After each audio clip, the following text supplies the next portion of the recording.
बिहार में अभी इकलौता एम्स पटना में है। दूसरे एम्स की तैयारी चल रही, लेकिन मिथिलांचल में बनने वाली इस एम्स पर सियासी ग्रहण लगा हुआ है। केंद्र और राज्य सरकार में एम्स को लेकर खींचतान शुरू हो गई। सूबे की सरकार ने दरभंगा एम्स के लिए 151 एकड़ जमीन दी है। जमीन की भरपाई यानी जो भराई है उसका काम चल रहा, लेकिन इन सब के बीच एक चिट्ठी बम के धमाके से सियासी गलियारे में गर्मी बढ़ गई है।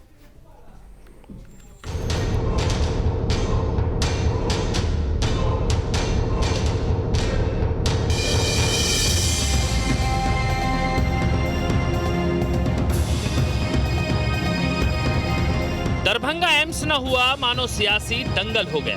एक जमीन देने के नाम पर दांव खेलता है तो दूसरा चिट्ठी बम पटक कर पहले को सियासी पटकनी देने में लगा है।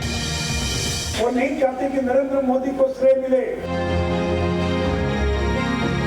केंद्र की सरकार का कुछ और दिमाग होगा। केंद्र सरकार के इस चिट्ठी बम से राज्यसभा सांसद सुशील कुमार मोदी सूबे की नीतीश सरकार पर प्रहार करने में लगे। कह रहे हैं कि नीतीश सरकार चाहती ही नहीं कि दरभंगा में एम्स बने और उसका क्रेडिट केंद्र की मोदी सरकार ले। इसीलिए प्रस्तावित एम्स के लिए जो जमीन दी गई वो लो लैंड है। तो नीतीश जी इतनी चीजें बन रही हैं फिर भी आपको दिखाई नहीं पड़ता है। आप अंधे बने हुए हैं या जानबूझकर अपने आंखों को बंद कर लिया।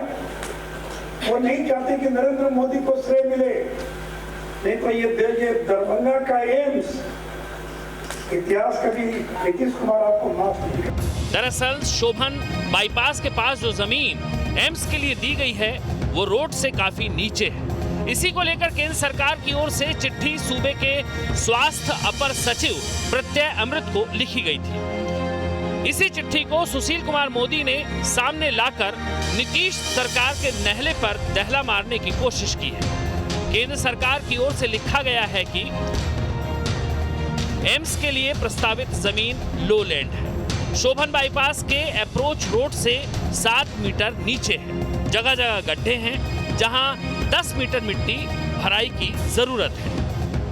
151 एकड़ जमीन में अच्छी मिट्टी भराई एक बड़ी चुनौती है।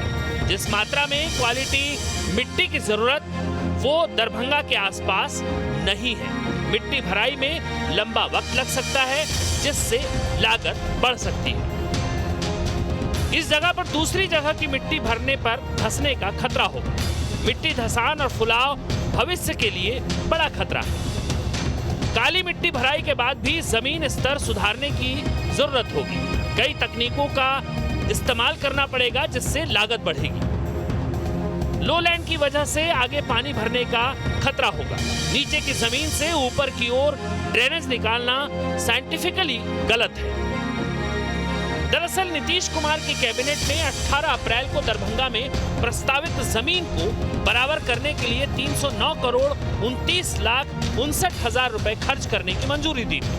309 करोड़ का टेंडर भी निकाला जा चुका था। मिट्टी भराई का काम चल रहा था। इसी दौरान 27 अप्रैल को केंद्र की एक टीम ने जमीन का मुआयना किया था और रिपोर्ट में उसे एम्स के लिए सही नहीं माना गया। अब ये बात सामने आई तो नीतीश कुमार ने खुद सुशील मोदी के आरोपों पर जवाब देने के लिए मोर्चा संभाला। नीतीश कुमार ने कहा कि पहले डीएमसीएच का विस्तार कर एम्स बनाने की बात हुई थी, लेकिन बाद में दूसरी जमीन दी गई। अब केंद्र सरकार के मन में कुछ और ही चल रहा है, तो इसमें राज्य सरकार क्या करे? इसका मतलब है कि केंद्र की सरकार का कुछ और दिमाग होगा।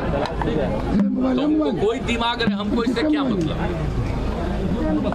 तो इसका मतलब तो कुछ नहीं है। हम तो चाहे थे कि वहां पर लोग स्वीकार किए और बाद में उसको नहीं करके दूसरा किए। वहां तो हम लोग जो हमारा है मेडिकल कॉलेज हॉस्पिटल, उसको और उसका हम लोगों को विस्तार करना है। दरभंगा वाले को पट्टा का हम कर रहे हैं, उसको भी करेंगे, वो तो हम लोग करेंगे। और जो नया जगह चुने वो इतना अच्छा है, लेकिन अब क्या करिएगा, उन लोगों का तो ये है। बिहार में अभी तक पटना में एक एम्स है, दूसरा मिथिलांचल में बनाने की तैयारी है, लेकिन जिस तरह से इसे लेकर सियासत हो रही है वो बिहार की आम जनता के हित में नहीं। Bureau report, news state, Bihar Jharkhand.